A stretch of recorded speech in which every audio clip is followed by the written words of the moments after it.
My YouTube channel RS mission में। आज है इस चैनल का एक पहला वीडियो है और आज की क्लास में हम सब जो कि एक सब्जेक्ट चालू करने वाले हैं जिसका नाम है पॉलिटी। पॉलिटी स्टार्ट करने से पहले मैं आपको इस चैनल के बारे में दो बातें बता दूं, फिर हम जो कि बिना टाइम वेस्ट किए हमारा पॉलिटी वाला सेशन है उसको स्टार्ट करते हैं। एक तो आरपीएससी के द्वारा कोई भी एग्जाम यानी कि कोई भी एग्जाम लिया जाता है, जैसे कि आरएस का है, एसआई का है, एक्सवाइजेड कोई भी मान लो, उसमें है जो कि प्री मेंस दो प्रकार के पेपर होते हैं। हम जो कि प्री वाले हैं पीवाईक्यू है, आरपीएससी द्वारा कोई भी सब्जेक्ट हो उसकी पीवाईक्यू है। प्री वाली तो देखो हम यहीं पे डिस्कस कर लेंगे क्लास में ही। साथ साथ में हमें आंसर राइटिंग की भी जरूरत है, तो आंसर राइटिंग है जो कि आप हमारे टेलीग्राम चैनल ज्वाइन कर लो। टेलीग्राम की लिंक है वीडियो की डिस्क्रिप्शन में दी गई है, उसमें हम जो कि साथ साथ में हम जो कि आंसर राइटिंग भी करते रहेंगे। आपको आंसर राइटिंग कैसे करनी है, ऐसे नहीं कि एक साथ सब कुछ कर लिया। आंसर राइटिंग में हम एक तो जो कि पीवाईक्यू वाले क्वेश्चन है वो सारे के सारे आपको टेलीग्राम पे मिलेंगे, जिसके साथ साथ आप भी आंसर राइटिंग करना और आपके साथ साथ मैं भी करूंगी, क्योंकि मैं भी एक आरएस एस्पिरेंट हूँ। और मैं आपको डिटेल से बताऊं तो देखो, अब तो आपको पीवाईक्यू मिल ही जाएगी, प्री वाली तो क्लास में ही दे दूंगी मैं आपको। मेंस वाली है जो कि हम करेंगे कैसे, मेंस वाली आपको टेलीग्राम पे मिल जाएगी। हम जो कि पीवाईक्यू आंसर राइटिंग करेंगे कैसे, जैसे कि मान लो मैंने आपको एक पॉलिटी का एक सब्जेक्ट पर एक टॉपिक पढ़ा दिया, मान लो छोटा सा। पहले तो हम देखेंगे कि इस प्री में, इस छोटे से वाले में टॉपिक में कोई भी हमारा जो कि प्री वाला कोई क्वेश्चन आए वो तो मैं आपको क्लास में बता दूंगी। फिर हम देखें कि इस टॉपिक से संबंधित इतना सा टॉपिक पढ़ेंगे हम, इस टॉपिक से संबंधित कोई भी मेंस वाला क्वेश्चन आया है क्या, वो क्वेश्चन मैं आपको दूंगी। आप है जो कि टेलीग्राम चैनल हमारा ज्वाइन करें, उस पे आप सब के सब है मुझे आंसर राइटिंग करके देना। फिर हम भाई जो कि साथ में करेंगे, प्रैक्टिस करते रहेंगे, किसकी सहायता से, पीवाईक्यू क्वेश्चन की सहायता से। तो भाई चलो, ये डिटेल्स है थोड़ी सी मैंने आपको चैनल के बारे में दे दी है। अब आ जाओ हमारे टॉपिक पे देखें तो पॉलिटी आज है जो कि एक बड़ा आरएस का एक सबसे बड़ा टॉपिक है पॉलिटी है जो कि प्री के लिए मेंस के लिए दोनों में बहुत ज्यादा है जो कि योगदान देता है पॉलिटी में जो कि स्टेट पॉलिटी में पढ़ेंगे, लेकिन पॉलिटी का एक छोटा सा भाग है स्टेट पॉलिटी। फिर हम जो कि स्टेट पॉलिटी को स्टार्ट करेंगे। पहले है जो कि हमारा फोकस है एकदम पॉलिटी पे होना चाहिए। पॉलिटी की मैं आपको एक एक छोटी छोटी बातें मैं आपको बताऊंगी। कोई भी प्रॉब्लम हो तो आप मुझे शेयर करना कि भाई ये आपने ऐसे कैसे कर दिया, इसको थोड़ा अच्छे से करो, ये सारी बातें आप मुझे बता सकते हैं। तो भाई चलो पॉलिटी को स्टार्ट करते हैं बिना टाइम वेस्ट किए। एक तो होती है राज व्यवस्था, इसके नाम है पॉलिटी के अलग अलग। एक है भाई राजनीति विज्ञान, ये दो सब्जेक्ट आते हैं हमारे कि भाई हम जो कि पॉलिटी पढ़ तो रहे हैं, लेकिन पॉलिटी में हम जो कि राज व्यवस्था पढ़ेंगे या राजनीतिक विज्ञान पढ़ेंगे, आप ये तो क्लियर कराओ भाई। देखो भाई, अगर मैं आपको बताऊं कि राज व्यवस्था क्या होती है।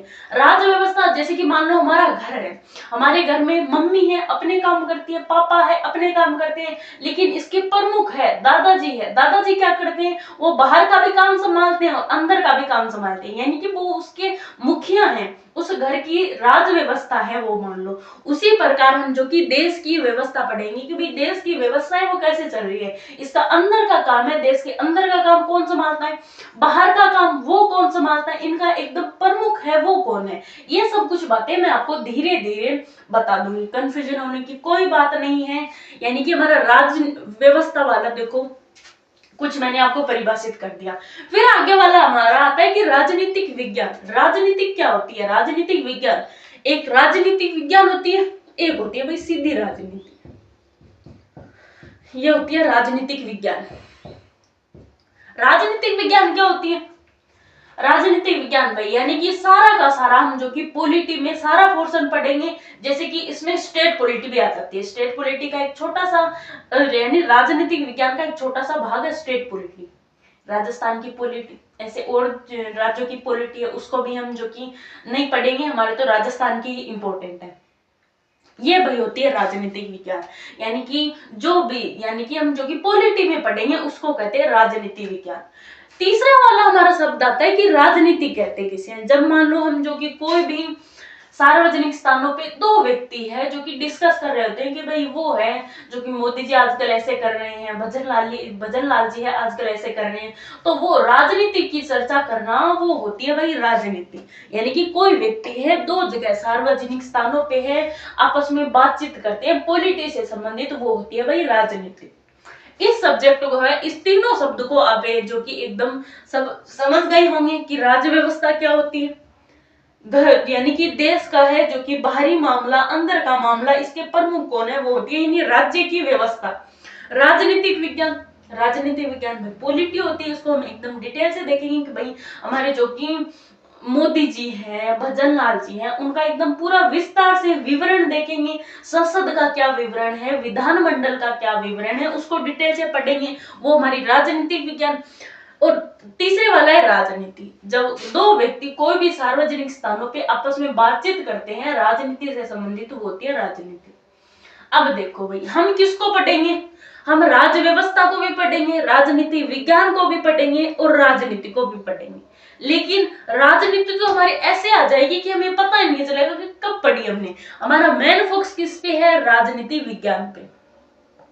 सबसे पहले मैं आपको इस वाक्य है राज्य व्यवस्था, इसकी थोड़ी मैं आपको और जानकारी देती हूँ, थोड़ा सा डिटेल से देखते हैं। ये तीनों सब्जेक्ट नाम है, अब एकदम से इससे परिचित हो गए होंगे। देखो भाई, पहला है नाम है हमारा राज्य व्यवस्था, पहला नाम है हमारा राज्य व्यवस्था।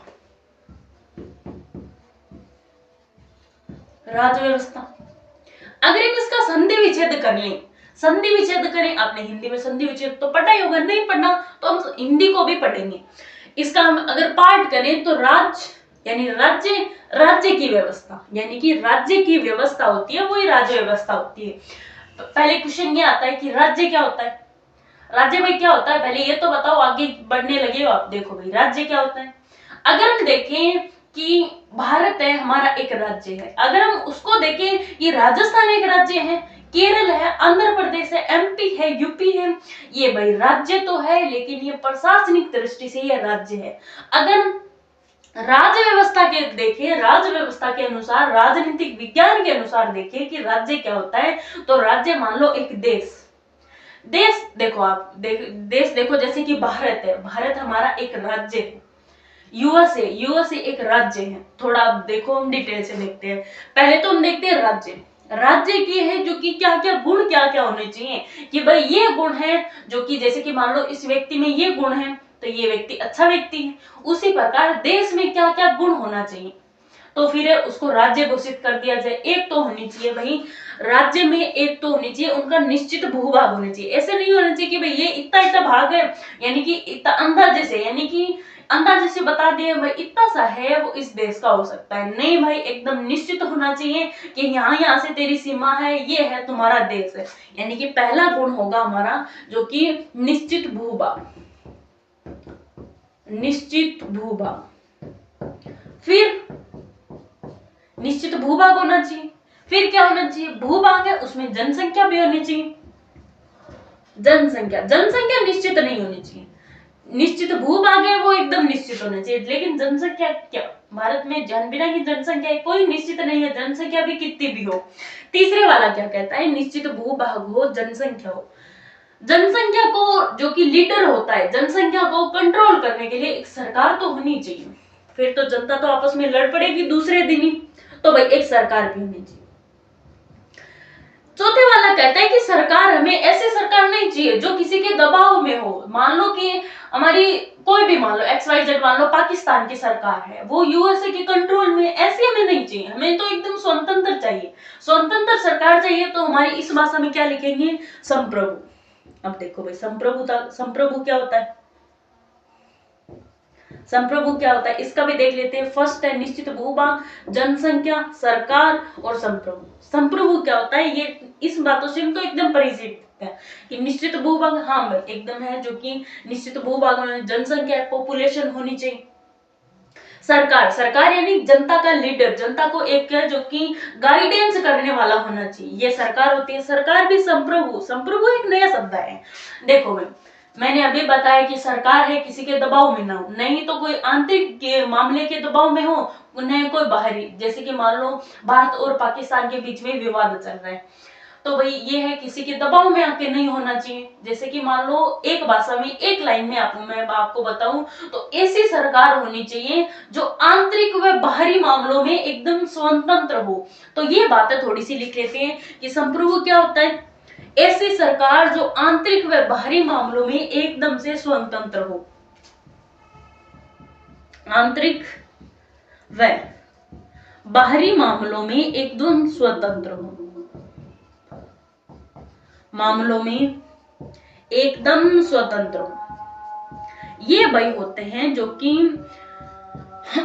राज्य के है चार तत्व है होते हैं। कौन कौन से, अब देखते हैं भाई। जनसंख्या होनी चाहिए, एक निश्चित है भूभाग होनी चाहिए, फिर उसमें जनसंख्या होनी चाहिए, फिर एक सरकार होनी चाहिए, फिर डेमोक्रेसी का भी नहीं कहा है कि लोकतंत्र होना चाहिए, नहीं भाई कोई जरूरी नहीं है लोकतंत्र हो राज्य तंत्र हो, इससे हमें कोई मतलब नहीं, लेकिन सरकार है संप्रभु होनी चाहिए। सरकार संप्रभु आंतरिक व बाहरी मामले है वो एकदम से स्वयं लेता हो। चलो भाई ये हमारी बातें हो गई कि राज्य के चार तत्व है वो हो गए। हाँ, आगे वाला क्या कहता है, आगे वाला भी थोड़ा सा देख लेते हैं। एक व्यक्ति था जिसमें अर्थशास्त्र का है जो कि जनक, ऐसे मान लो ये हमारे जो कि हमारे अनुसार यानी कि अलग अलग वैज्ञानिकों के अनुसार सबका सर्वमत के अनुसार इसको चार गुणों में बांटा गया, लेकिन एक बंदा इससे अलग था कि भाई ये चार चार तो क्या बना रहे हो तुम। अर्थशास्त्र के जनक है कौटिल्य। कौटिल्य ने कहा कि भाई राज्य के चार नहीं होते, राज्य के सात तत्व तो होते हैं। सात कौन कौन से होते हैं तो उसको हम देखते हैं।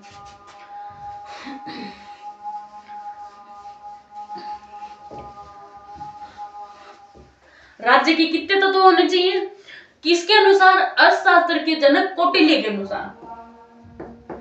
कौटिल्य के अनुसार राज्य ने जो कि कौटिल्य के अनुसार राज्य के सप्तांग सिद्धांत दिया, इन्होंने के अनुसार जो कि सप्तांग सिद्धांत दिया, सप्तांग सिद्धांत दिया,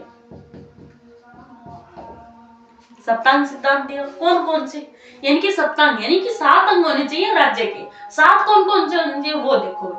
एक तो वही वाला पहले कि एकदम है जो कि निश्चित भूभाग होना चाहिए, निश्चित भूभाग, ये तो चलो भाई हो गया।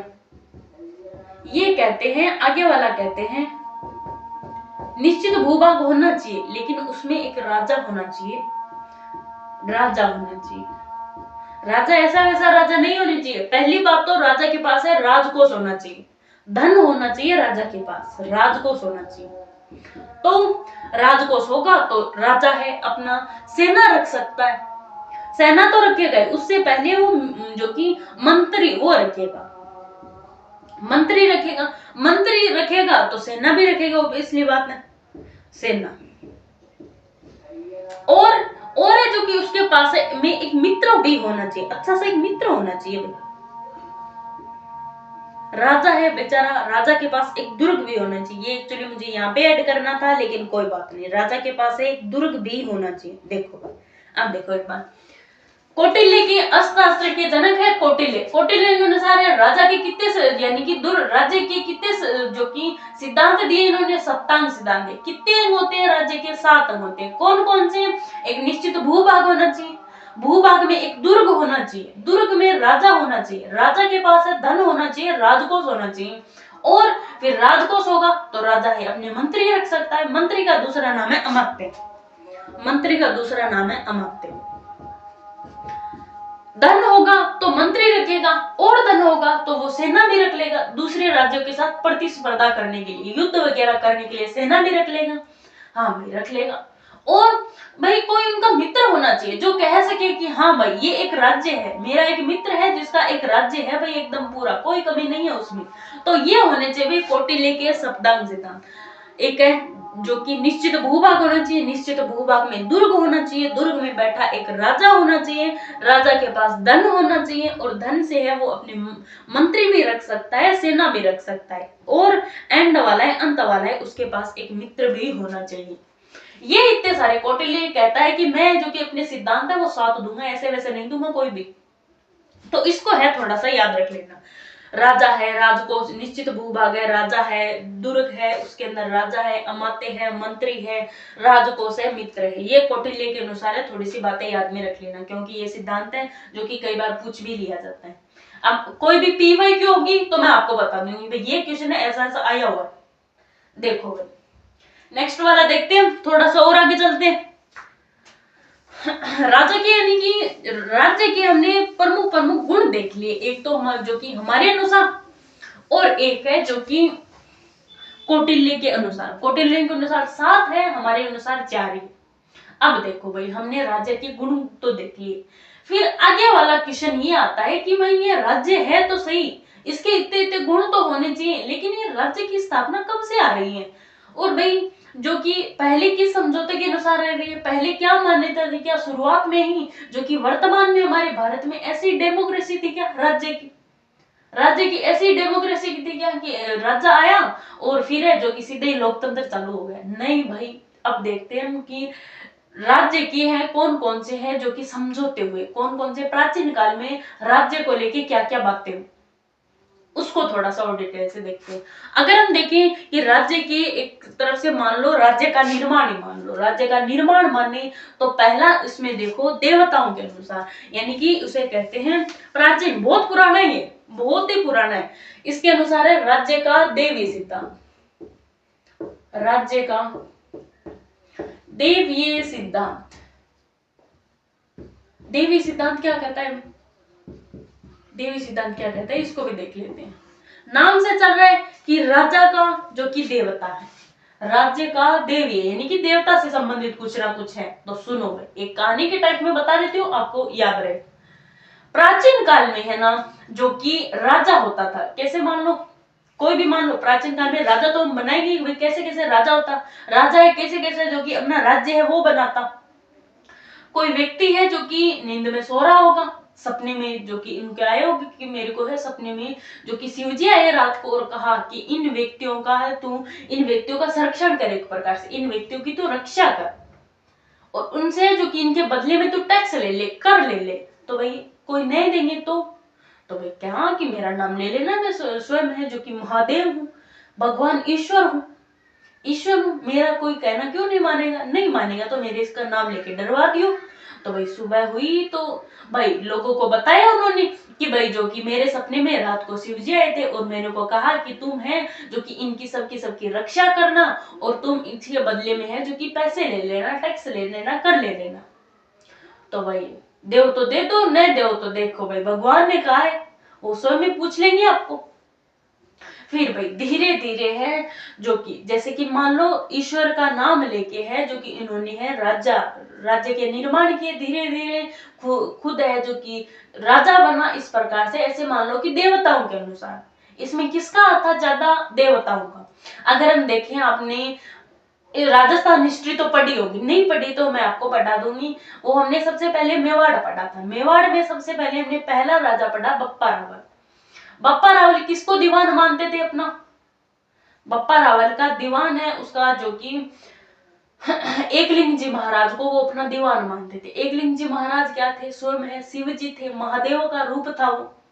तो भाई वो किसके नाम से करते थे कि बप्पा रावल के, जो कि एक लाइन भी है कि बप्पा रावल है स्वयं को है जो कि एकलिंग जी का दीवान मानते थे, यानी कि वो किसके नाम से राज करते थे, एकलिंग जी के नाम से। यानी कि मेन पॉइंट हमारा यही है कि प्राचीन काल में है देवताओं के नाम पे है राज्य का निर्माण हुआ, देवताओं के नाम पे है जो कि कोई व्यक्ति है उनकी रक्षा करता, बदले में टैक्स ले लेता।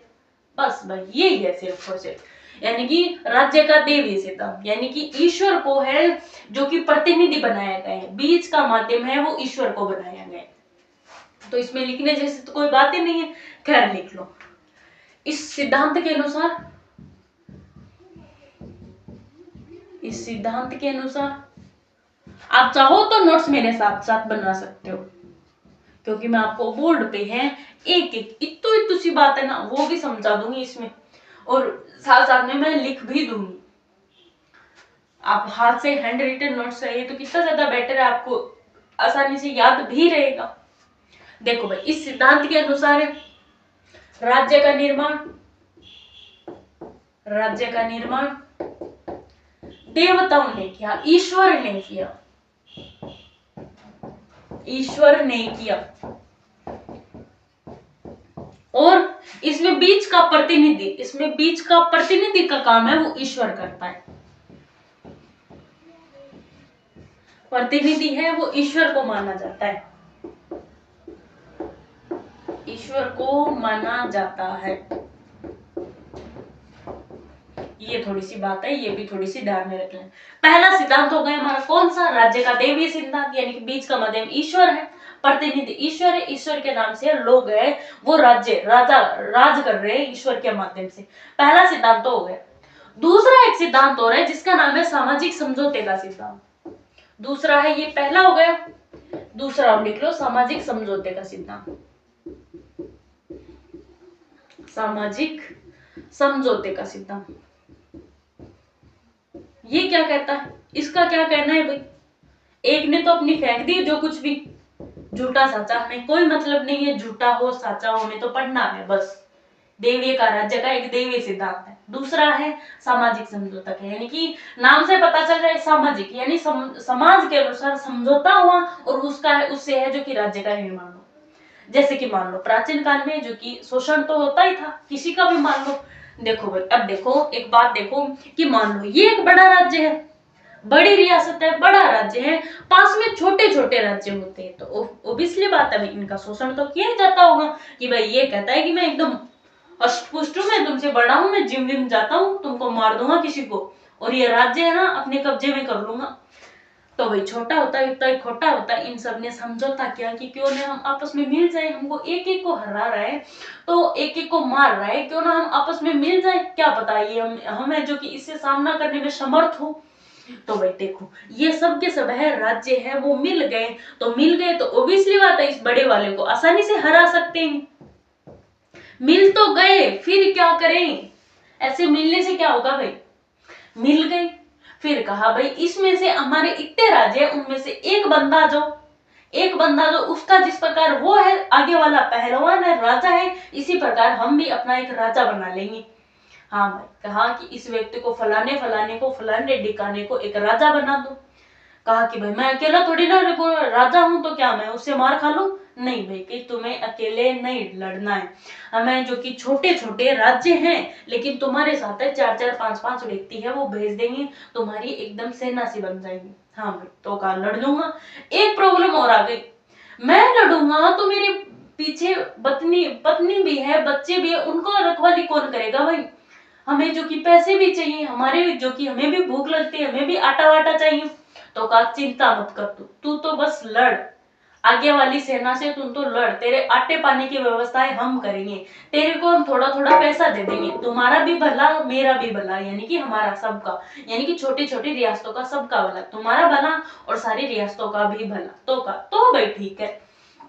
अब देखो धीरे धीरे राज्य की स्थापना हो गई, एक है जो कि राजा बन गया, सेना बन गई उसकी, 4-4 5-5 व्यक्ति है, सेना बन गई, जो उससे पैसे देते थे वो कालांतर में है जो कि टैक्स बन गए। ओबियसली बात है भाई, जो कि इससे जो सामाजिक समझौते का सिद्धांत हो गया, ओबियसली बात है भाई, एकदम आसान सी बात है, ये आपको समझ में आया होगा कहानी के माध्यम से। देखो भाई इसको हम कैसे लिखे, इसका सिद्धांत है, इसमें है इस सिद्धांत के अनुसार राज्य का निर्माण समाज के सामाजिक या समाज के समझौते के अनुसार हुआ है, समझौते के अनुसार हुआ है, सामाजिक समझौते के अनुसार। हाँ इसमें तो कोई लिखने वाली ऐसी कोई बात ही नहीं है, वो मैंने आपको कहानी सी बता दी। अगर हम जो कि आंसर राइटिंग करें तो सब थोड़ी थोड़ी बातें वो लिख सकते हैं, लेकिन इसमें तो क्या ही लिखे, इसमें तो एक लाइन है भाई कि समाज के समझौते के अनुसार इसका निर्माण होगा। ये समझौता दिया किसने, एक तो देखो ये समझौता रूसो ने दिया, जॉन लॉक ने दिया, जॉन लॉक ने ये सिद्धांत दिया, ये सिद्धांत दिया। ये भी थोड़ी सी बातें वो याद रखना, यानी कि इस सिद्धांत के अनुसार है राज्य का देवी सिद्धांत है, इसमें राजा है जो कि ईश्वर का प्रतिनिधि है। हाँ भाई ईश्वर का प्रतिनिधि है, सामाजिक समझौते के इसका निर्माण है, जो कि समाज के समझौते के अनुसार। ये जो कि सिद्धांत दिया किसने, किसके अनुसार दिया गया, रूसो जॉन लॉक, किसके अनुसार है ये सिद्धांत वो दिया गया। दो सिद्धांत हो गए हमारे, एक तो राज्य का दैवीय सिद्धांत, एक सामाजिक समझौते का। एक तीसरा है, सबसे बहुत ज्यादा इंपॉर्टेंट है, ये तो याद रहे तो भली बात, नहीं याद रहे तो भी भली बात, लेकिन ये कहानियां ये तो याद होगी होगी।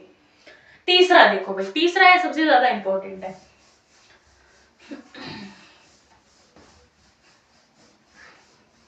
तीसरे की अगर हम बात करें तो तीसरे का नाम है, ये पहले देखते हैं कि समझौता दिया किसने था। समझौता दिया भाई एक फ्रांसीसी विचारक था, मोंतेस्क्यू ने समझौता दिया। समझौते का नाम क्या है, समझौते का नाम है जो कि शक्ति पृथक्करण का सिद्धांत, शक्ति पृथक्करण, शक्ति पृथक्करण का सिद्धांत।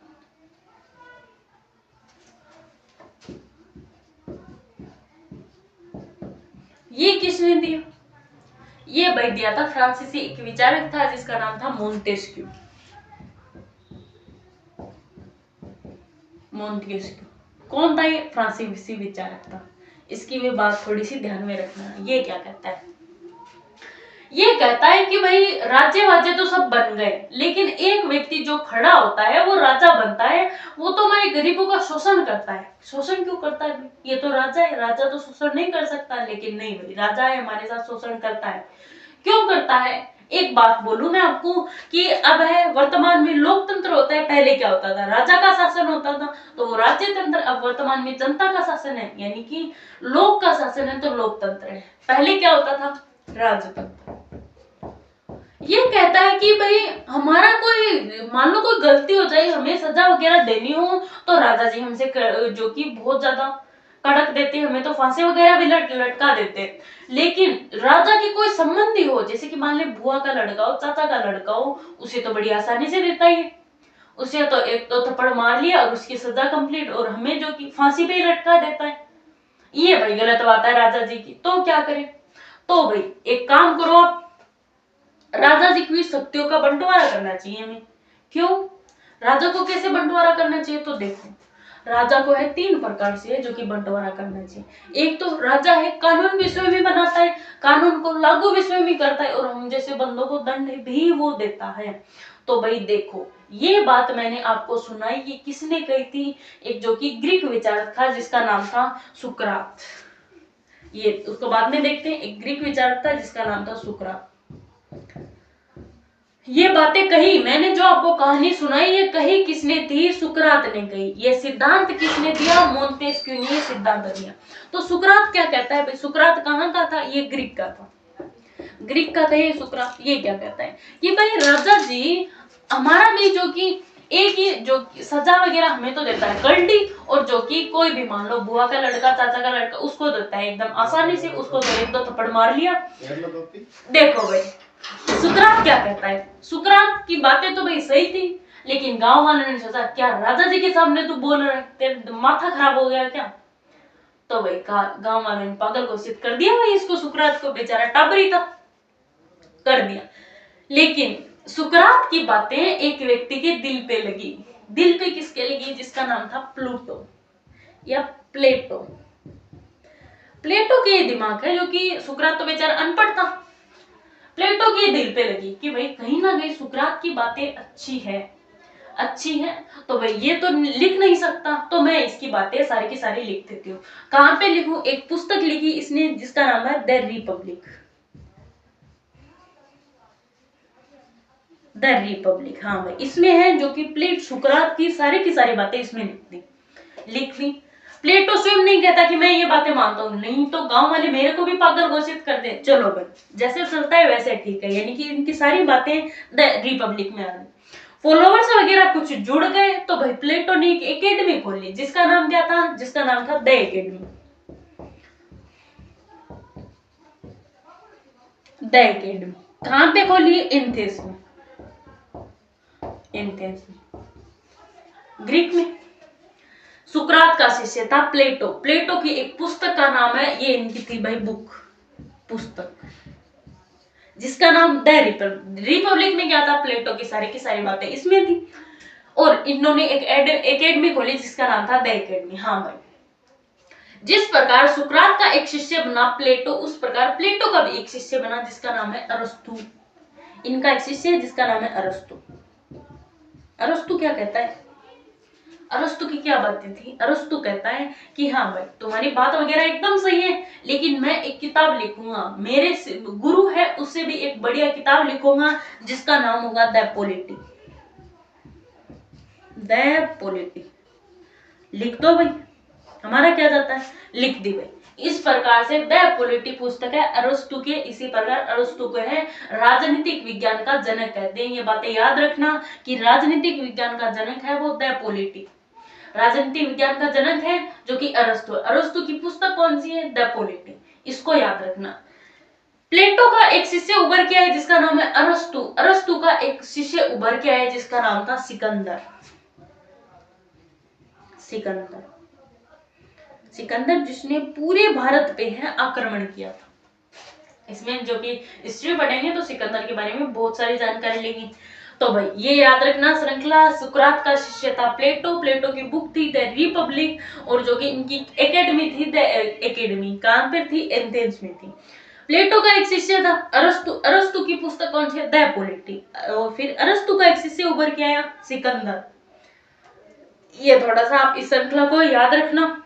अब भाई इनकी बातें, इन्होंने क्या कहा, जो कि सुकरात ने कहा कि भाई राजा को शक्ति का पृथक्करण करना चाहिए, शक्ति को अलग अलग बांटना चाहिए। तो भाई यानी कि सुकरात की सारी की बातें मोंतेस्क्यू ने दे दी। ये कहता है कि मेरा सिद्धांत मैं अलग बनाऊंगा, सुकरात की बातें वो इसमें मैं डाल दूंगा। ये थोड़ी सी याद रखना। तो फिर राजतंत्र में क्या होना चाहिए, राजतंत्र में होना चाहिए राजा की शक्ति है वो अलग अलग होनी चाहिए। राजा को एक बंदा रखना चाहिए जो कानून बनाए, एक बंदा रखना चाहिए जो कि कानून लागू करे, एक बंदा होना चाहिए कि भाई वो सजा दे, इसलिए जो भी कानून को नहीं मान रहा उसको सजा दे। इसका तीनों का प्रमुख कौन होगा, प्रमुख ऑफकोर्स राजा होगा, हमें कोई प्रॉब्लम नहीं है, राजा हो सकता है भाई। तो देखो यानी कि इनकी तीन शक्तियां हैं वो बांटे गई। कौन कौन सी, विधायिका या व्यवस्थापिका, कार्यपालिका, और दूसरी है न्यायपालिका। उस तरह है जो कि राजतंत्र में है वही बांटनी चाहिए थी, लेकिन किसी ने नहीं बांटी। राजतंत्र को भी ऐसा होना चाहिए था। फिर राजतंत्र है, लोकतंत्र में है, यानी कि अब वर्तमान में है जो कि हम राजनीतिक विज्ञान को किस रूप में पढ़ेंगे ये तो बताओ। देखो भाई अब वर्तमान में हम लोकतंत्र को कैसे पढ़ेंगे, ये श्रृंखला अब तक चलती आ रही है। अब तक है राजतंत्र से लोकतंत्र तक ये तीनों की तीनों शक्तियां हैं वो बांटी गई। ये हम आगे देखेंगे कि कब है जो कि लोकतंत्र बना, कब संविधान का निर्माण हुआ, संविधान क्या है, ये सब कुछ बातें मैं आपको एक एक करके बता दूंगी, आपको कोई भी कंफ्यूजन नहीं होने दूंगी, ये मेरी गारंटी है भाई। पॉलिटी में आपको कोई भी कंफ्यूजन नहीं होगा। ये हो गया हमारा कि भाई इसमें है जो कि शक्ति पृथक्करण का सिद्धांत है, इसको तीन जो कि मोंतेस्क्यू ने दिया, इसके अनुसार राजा की शक्ति है उसका पृथक्करण करना चाहिए, राजा की शक्तियों का पृथक्करण करना चाहिए, पृथक्करण करना चाहिए। हाँ हो गया, मोंतेस्क्यू की फिलोसॉफी हो गई। अब आते हैं हम वर्तमान में लोकतंत्र पे आते हैं कि लोकतंत्र क्या कहता है। वो वाली श्रृंखला आज तक चली आ रही है, आज तक चल रही है। आज कैसे चलती है तो देखो यानी कि हमारे तीन सिद्धांत हो गए हमारे। पहला जो कि राज्य का देवीय सिद्धांत, दूसरा सामाजिक समझौते के साथ, तीसरा है शक्ति पृथक्करण का सिद्धांत। तीनों की तीनों याद रखना। अब देखो नेक्स्ट वाला हम देखते हैं, नेक्स्ट वाला देखते हैं कि अब हम वर्तमान में लोकतंत्र को कैसे पढ़ेंगे। ये श्रृंखला अब तक चली आ रही है, लोकतंत्र भी जो कि तीन भागों में बांटा गया है। तीन भाग कौन कौन से है भाई, एक दो, ये तीसरे वाला। पहला क्या कहता है, पहला कहता है कि भाई व्यवस्थापिका, व्यवस्थापिका या इसे कह दो, आपको इसको दूसरा नाम भी रख सकते हो विधायिका। आगे वाले का नाम क्या रखे, कार्यपालिका। उससे आगे वाला न्यायपालिका। इनका काम क्या होता है वो भी देखो। व्यवस्थापिका है वो कानून को बनाएगी, सिर्फ कानून को बनाएगी। कार्यपालिका जनता में लागू करने का काम कार्यपालिका का है। अगर जो कोई कानून को लागू नहीं करे तो भाई उसको दंड करने का काम न्यायपालिका का है। अब हम देखें कि भारत में भाई ये विधायिका है जो कि कार्यपालिका है, ये वर्तमान में है कहां पे, किस रूप में आज हमें वर्तमान में किस रूप में देखने को मिलती है। तो देखो व्यवस्थापिका की अगर हम बात करें तो व्यवस्थापिका है भारत में जो कि दो प्रकार से, एक तो केंद्र सरकार दिल्ली में है, दिल्ली में कौन सी है, संसद है। अलग अलग राज्यों में अलग अलग दे दी भाई कि तुम्हारा है इतना राज्य, इसमें कानून बनाने का काम तुम अपने आप से देखो भाई। इसका नाम क्या है, विधानमंडल। विधानमंडल इसका नाम ये, हाँ भाई ये हम जो कि अपने आप से देख लेंगे। एक होती है संसद, एक होती है विधानमंडल। इसका काम क्या है, इसका काम संसद को भी दो प्रकार से बांट दिया इन्होंने है जो कि संसद को भी दो प्रकार से बांट दिया। कौन कौन से, एक है लोकसभा, एक है भाई राज्यसभा।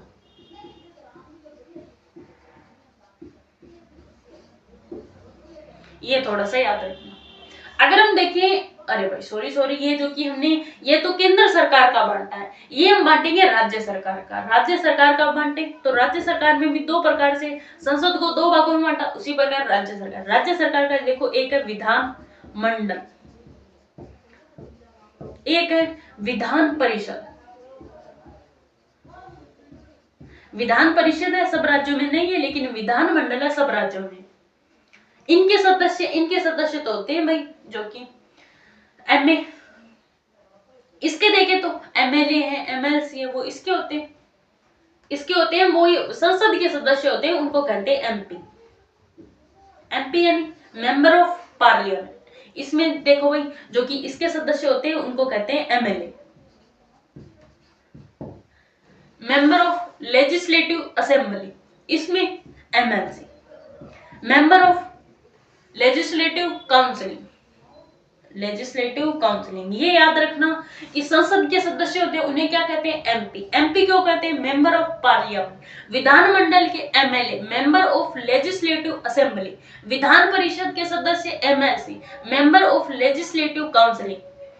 विधान परिषद है सब राज्यों में नहीं है, कोई राज्यों में है, जैसे कि कोई बड़े राज्य मान लो उसमें है, कोई यानी कि 5-6 उसमें है, लेकिन विधानमंडल हर एक राज्य में होती है।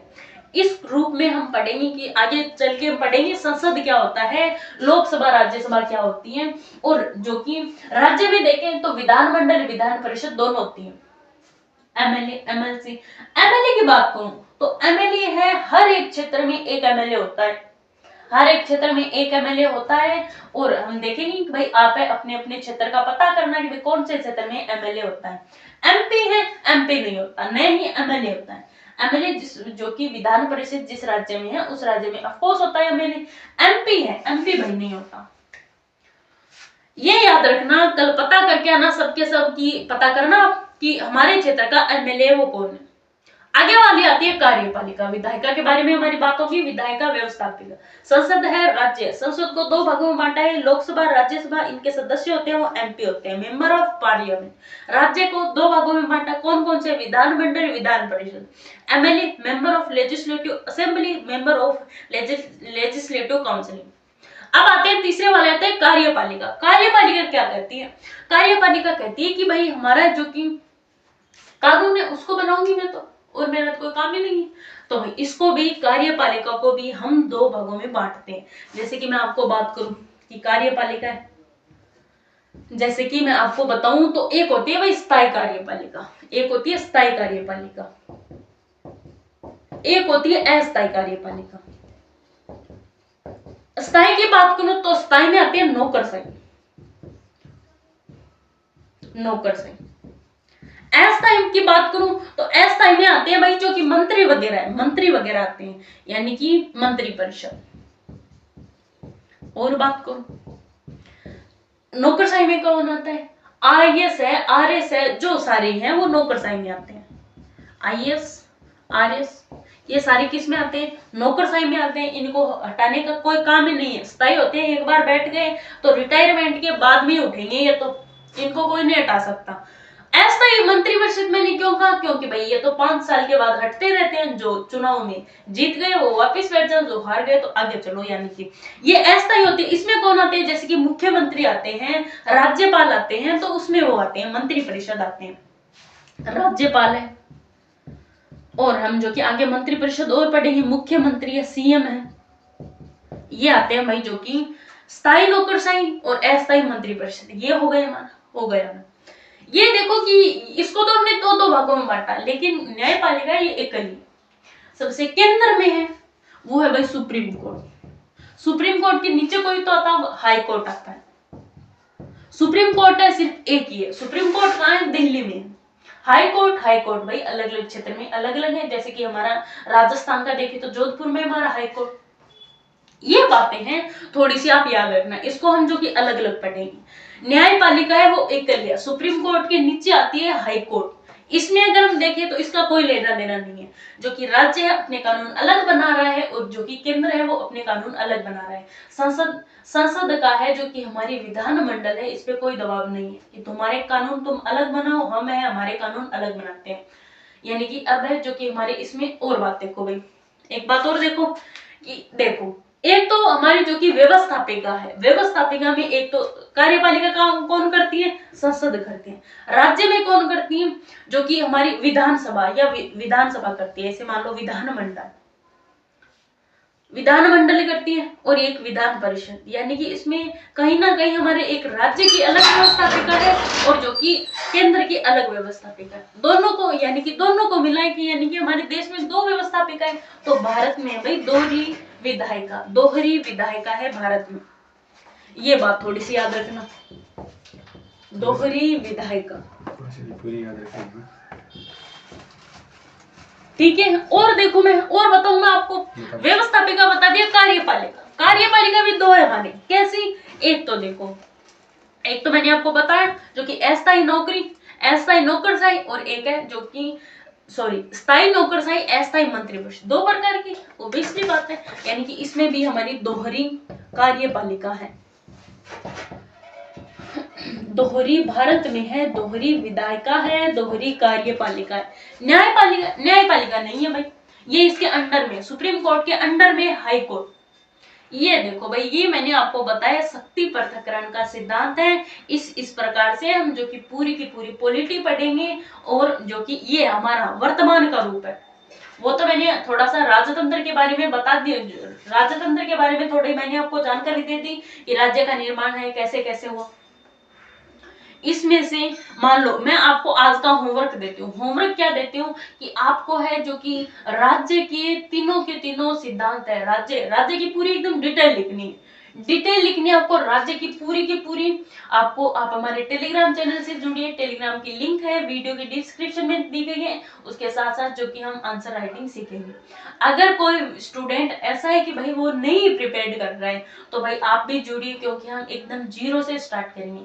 आज की क्लास में आपको कोई भी प्रॉब्लम हो कि भाई ये मेरे समझ में नहीं है, तो जरूर पूछे, हो सके क्या मैं आंसर दूंगी आपका। तो बताओ, आज आपके क्लास में कोई भी कंफ्यूजन हुआ तो मुझे कमेंट करना। क्लास अच्छी लगी तो क्लास को लाइक करना, चैनल को सब्सक्राइब करना हो तो कतई मत भूलिए। तो चलो भाई, मिलते हैं नेक्स्ट वीडियो में, तब तक के लिए आप सभी को राधे राधे, जय श्री कृष्ण, वंदे मातरम, जय